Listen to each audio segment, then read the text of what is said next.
Muy buenos días. En esta ocasión le vamos a dar seguimiento a los temas que comenzamos a revisar en el material pasado referente a la etapa inicial del procedimiento penal. Y bueno, una vez que vimos cuáles son los actos que se encuentran a cargo de las partes en el proceso penal en sus etapas iniciales, que están integradas por la investigación inicial a cargo del Ministerio Público cuando es desformalizada y bajo la dirección del juez de control cuando ya es formalizada. Bien, pues enseguida de estas etapas se suceden varios actos que están relacionados evidentemente con el hecho de que se le dé continuidad al proceso. Y retomando a partir de ese punto, tenemos que en primer término se lleva a cabo una comunicación de imputación, tanto si la investigación es con detenido en los dos casos que veíamos de flagrancia o caso urgente, como si es sin detenido por haberse presentado el requisito de procedibilidad, el Ministerio Público deberá comunicar la imputación penal.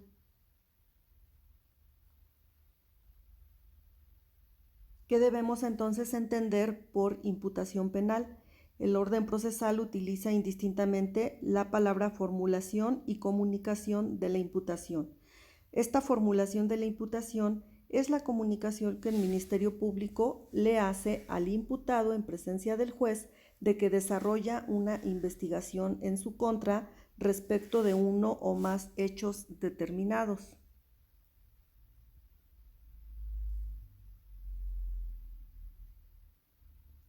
Existen varios presupuestos que se deben colmar y enseguida vamos a mencionarlos. Es necesario que el indiciado se encuentre frente al juez de control y esto sucede a partir de los siguientes presupuestos. El primero es que se encuentre detenido, ya sea por flagrancia o caso urgente. El segundo, que sea presentado por medio de una orden de aprehensión. El tercero, que comparezca en forma voluntaria, siempre y cuando se haya librado de manera previa la orden de aprehensión. El cuarto, que comparezca por medio de citación, ya sea obedeciendo una cita o bien que sea presentado por la fuerza pública.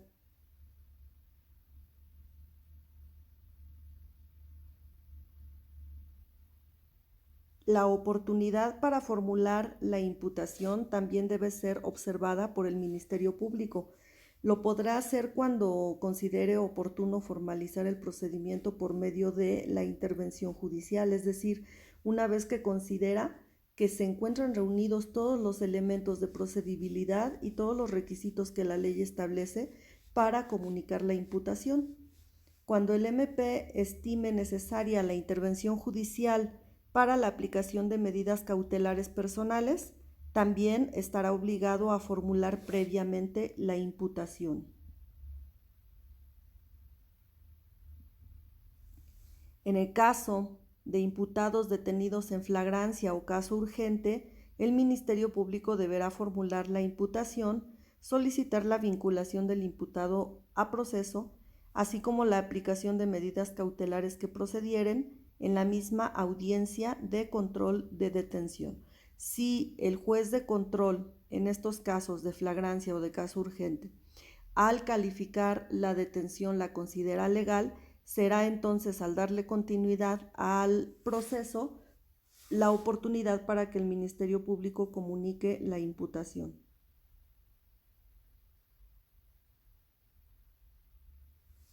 Para aquel caso de que los imputados hayan sido aprehendidos por orden judicial, se formulará la imputación en su contra en la audiencia que para tal efecto va a convocar el juez, una vez que el imputado haya sido puesto a su disposición, es decir, una vez que se haya ejecutado la orden de aprehensión.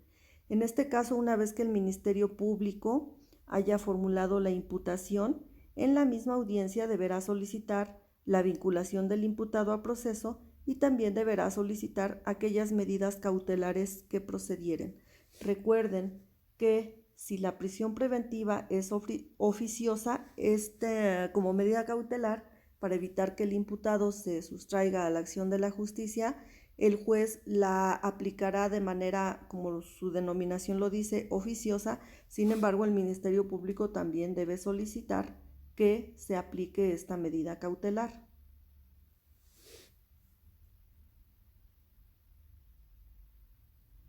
La comunicación de la imputación también debe cumplir requisitos legales. El juez debe verificar que el imputado conoce sus derechos y le dará en esta audiencia el uso de la palabra al Ministerio Público para que éste exponga cuál es el delito que se le imputa, las circunstancias de realización, la intervención que se le atribuye, es decir, el grado de autoría o de participación, el nombre de su acusador. De oficio o a petición del imputado o del defensor del imputado, el juez podrá solicitar las aclaraciones o peticiones que considere necesarias respecto de la imputación formulada por el Ministerio Público.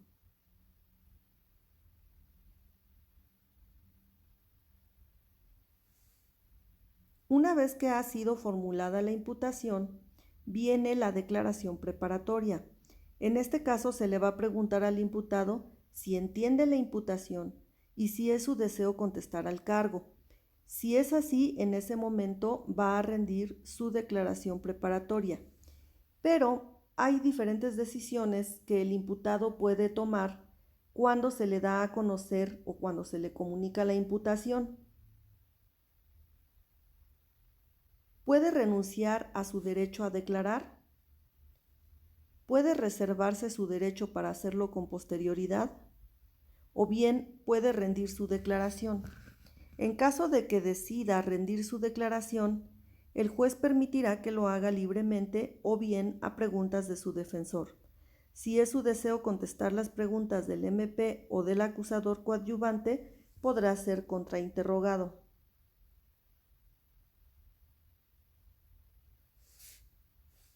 El juez le podrá formular preguntas destinadas a aclarar su dicho y el imputado se puede abstener de contestar si ese es su deseo. En cualquier estado del juicio, el imputado puede solicitar ser oído con el fin de aclarar o complementar sus dichos. El imputado declarará con libertad de movimiento sin el uso de instrumentos de seguridad.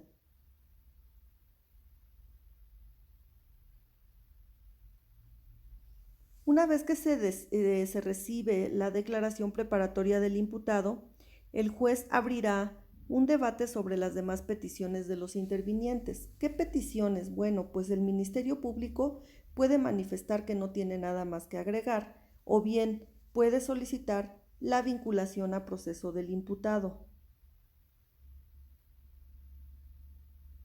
El juez de control, una vez que el Ministerio Público haya solicitado la vinculación a proceso, le explicará al imputado sobre el plazo constitucional y legal que tiene para resolver sobre el pedimento del MP acerca de la vinculación a proceso. Este plazo es de 72 horas, pero se puede duplicar a petición del imputado, es decir, a 144 horas, o bien si renuncia al plazo constitucional en ese mismo momento, se resolverá sobre la vinculación a proceso. Antes de cerrar la audiencia, el juez deberá señalar fecha para la celebración de la audiencia de vinculación a proceso, excepto cuando el imputado haya renunciado al plazo constitucional. En este caso, el juez resolverá sobre la vinculación a proceso en la misma audiencia.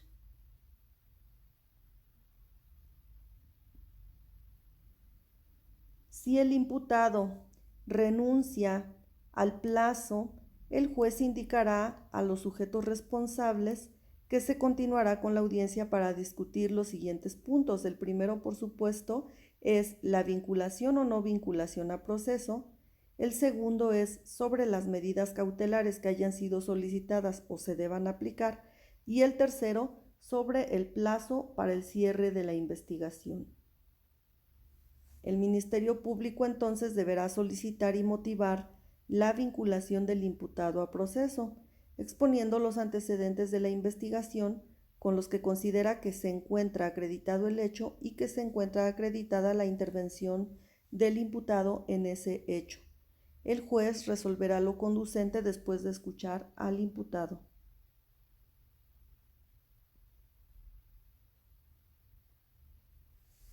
En caso de que el imputado decida usar el plazo de las 72 horas, una vez que este plazo se cumpla, el juez deberá señalar a los sujetos procesales que se continuará la audiencia para discutir estos puntos: la vinculación o no vinculación a proceso, las medidas cautelares y nuevamente el plazo para el cierre de la investigación. Cuando el imputado no renuncia al plazo o solicite su prórroga o duplicidad, el juez de control deberá realizar los siguientes actos. Citará a una audiencia en la que resolverá lo conducente. La audiencia deberá celebrarse dentro del plazo legal. Si el imputado requiere auxilio judicial para citar testigos o peritos, lo debe solicitar al menos con 48 horas de anticipación. En caso contrario, debe presentar sus medios de prueba en la audiencia de vinculación a proceso.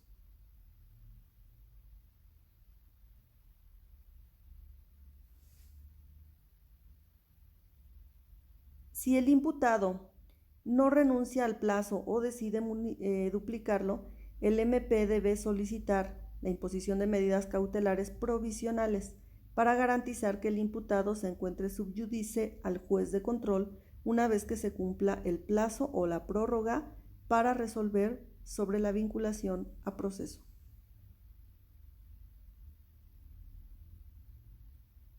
Si el imputado no renuncia al plazo o bien decide duplicarlo, el Ministerio Público deberá solicitar la imposición de medidas cautelares provisionales para garantizar que se encuentre frente al juez, como ya lo habíamos mencionado. Y bueno, una vez que se ha vinculado al imputado a proceso, entonces viene la etapa de juicio. En esta etapa se deciden todas las cuestiones esenciales del proceso. Por supuesto, el juicio se realiza sobre la base de la acusación para asegurar la salvaguarda de todos los principios constitucionales y legales que lo rigen. El auto de apertura a juicio oral se señala la fecha de celebración de la audiencia de debate después de 20 y antes de 60 días de que se haya resuelto sobre la vinculación a proceso. Se deberá, por supuesto, girar un citatorio a las partes.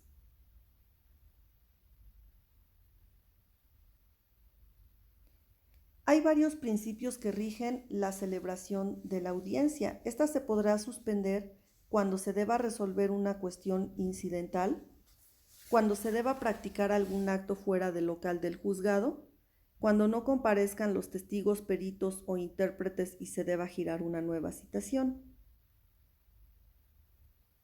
cuando cualquiera de las partes se enferme y no puedan continuar la audiencia, cuando en este caso el defensor, el MP o el acusador particular, en el caso de la acción particular, no puedan ser reemplazados inmediatamente, se deberá suspender la audiencia. También por catástrofes o hechos extraordinarios. Y si en caso de suspensión no se reanuda la audiencia al día 11, se considerará interrumpido y deberá iniciarse nuevo juicio ante tribunal diferente. Las garantías para la etapa de juicio son las siguientes. Los jueces que hayan intervenido en cualquiera de las fases anteriores no pueden intervenir en la de juicio. Recordar que el juez de control es diferente al juez de juicio, valga la redundancia. Las decisiones del tribunal serán verbales y siempre deberán expresarse sus fundamentos y motivos. El juzgador que preside la audiencia de juicio velará porque se respete la disciplina en la audiencia, cuidando que se mantenga el orden, para lo cual podrá aplicar cualquiera de las siguientes medidas: apercibimiento, multa, expulsión de la sala de audiencia, arresto, desalojo público de la sala de audiencia. Por supuesto, durante la etapa de juicio, vemos todos los medios de prueba. La prueba la vamos a entender como los hechos y circunstancias que se aportan para la adecuada solución del caso que se somete a juicio. Pueden ser probados por cualquier medio pertinente producido e incorporado de conformidad con la ley.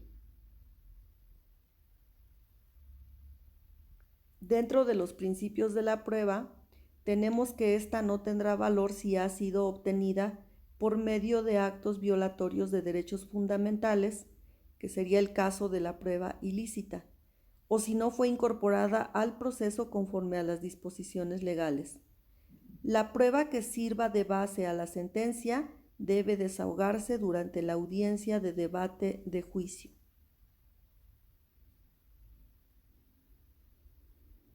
El tribunal de enjuiciamiento deberá hacer referencia en la motivación que realice de todas las pruebas que fueron desahogadas y las que se inadmitan. La motivación en este caso permitirá la expresión del razonamiento que el tribunal haya utilizado para alcanzar las conclusiones contenidas en su sentencia.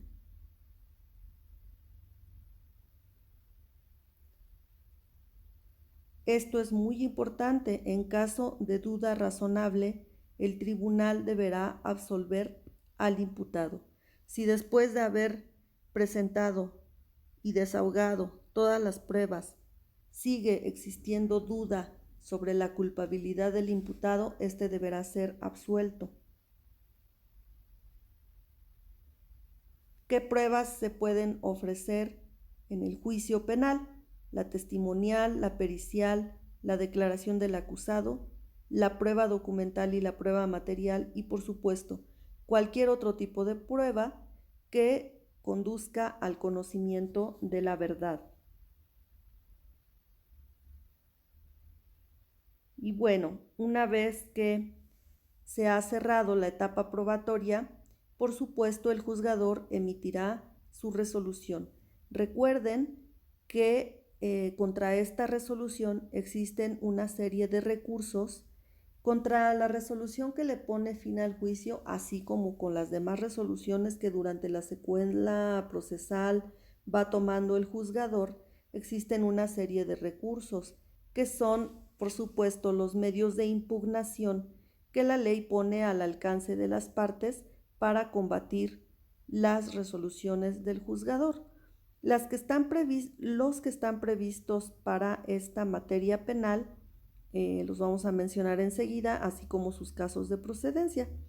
El recurso de revocación procede en cualquiera de las etapas del proceso penal en las que intervenga la autoridad judicial, y este se puede interponer en contra de las resoluciones de trámite que resuelvan sin sustanciación. El objeto de este recurso es que el propio órgano que la emitió la examine de nueva cuenta y dicte la resolución que corresponda.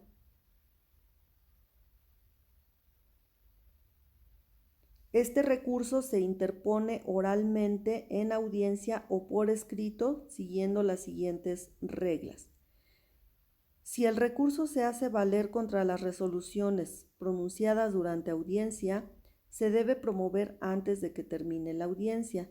La tramitación se efectuará verbalmente de inmediato y de la misma manera se pronunciará el fallo. O bien, si el recurso se hace valer contra resoluciones dictadas fuera de audiencia, se debe interponer por escrito en un plazo de 2 días siguientes a la notificación de la resolución que se impugna, expresando los motivos por los cuales se solicita.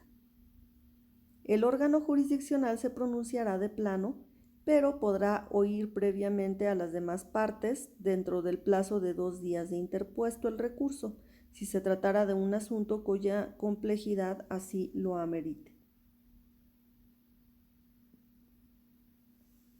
La resolución que decida la revocación interpuesta oralmente en audiencia deberá emitirse de inmediato. La resolución que decida la revocación interpuesta por escrito deberá emitirse dentro de los 3 días siguientes a su interposición. En caso de que el órgano jurisdiccional cite audiencia por la complejidad del caso, resolverá en la audiencia.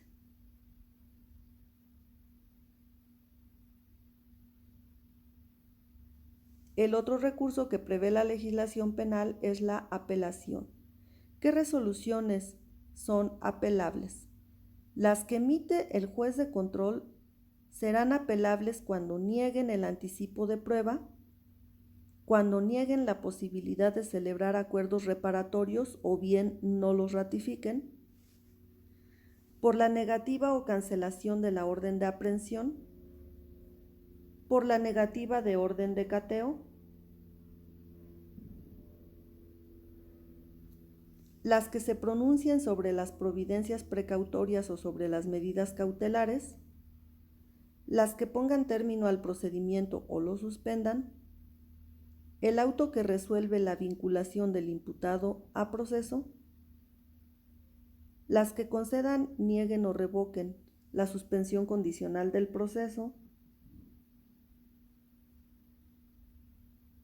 la negativa de abrir el procedimiento abreviado, la sentencia definitiva dictada en el procedimiento abreviado y las que excluyan algún medio de prueba. Esas son las emitidas por el juez de control.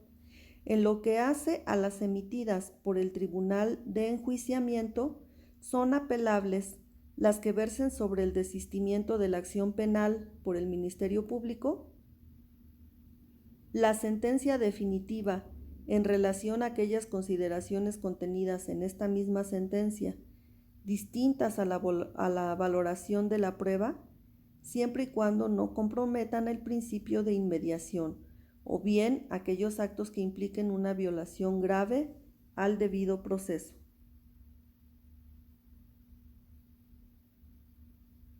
El Tribunal de Alzada va a declarar inadmisible el recurso cuando haya sido interpuesto fuera de plazo, cuando se deduzca en contra de la resolución que no sea impugnable por medio de apelación, cuando lo interponga una persona que no se encuentra legitimada para hacerlo, o cuando el escrito de interposición carezca de fundamentos de agravio o de peticiones concretas.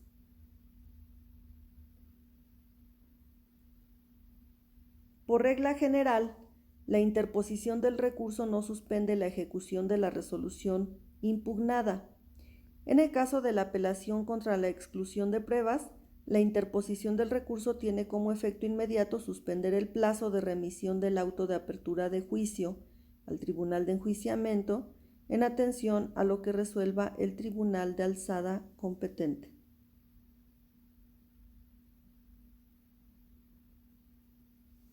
Cuando el recurso de apelación se interponga por violaciones graves al debido proceso, tendrá como fin examinar que la sentencia se haya emitido sobre la base de un proceso sin violaciones a derechos de las partes y determinar si corresponde, cuando resulte estrictamente necesario, ordenar la reposición de actos procesales en los que se hayan violado derechos fundamentales. Si el recurso de apelación se interpuso por violaciones graves al debido proceso, no se podrán invocar nuevas causales de reposición del procedimiento. Sin embargo, el Tribunal de Alzada puede hacer valer y reparar de oficio a favor del sentenciado las violaciones a sus derechos fundamentales. ¿En qué caso se podrá reponer el procedimiento? Cuando en la tramitación de la audiencia de juicio oral o en el dictado de la sentencia se hubieren infringido derechos fundamentales asegurados por la Constitución, las leyes que de ella emanen y los tratados internacionales. Recuerden que el juez está obligado al control de convencionalidad. Cuando no se desahoguen las pruebas que fueron admitidas legalmente o no se desahoguen conforme a las disposiciones legales. Cuando se hubiere violado el derecho de defensa adecuada o de contradicción, siempre y cuando trascienda en la valoración del tribunal de enjuiciamiento y le cause perjuicio al sentenciado. Cuando la audiencia del juicio hubiere tenido lugar en ausencia de alguna de las personas cuya presencia es indispensable.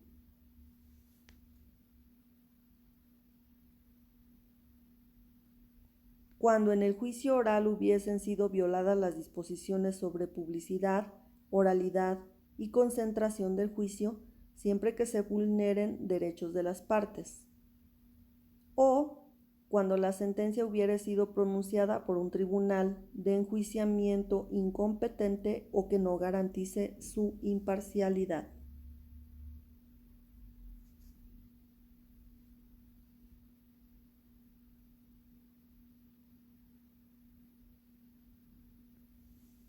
Por último, será causa de nulidad de la sentencia la transgresión a una norma de fondo que implique una violación a un derecho fundamental.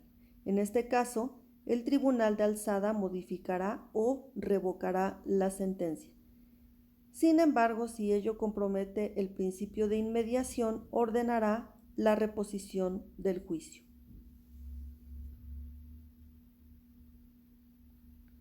Muy bien, pues como hemos mencionado, todo gira en orden a la vigilancia y el respeto de los derechos fundamentales y de los derechos legales de las partes, no solamente del procesado, por supuesto, sino también los derechos de la víctima.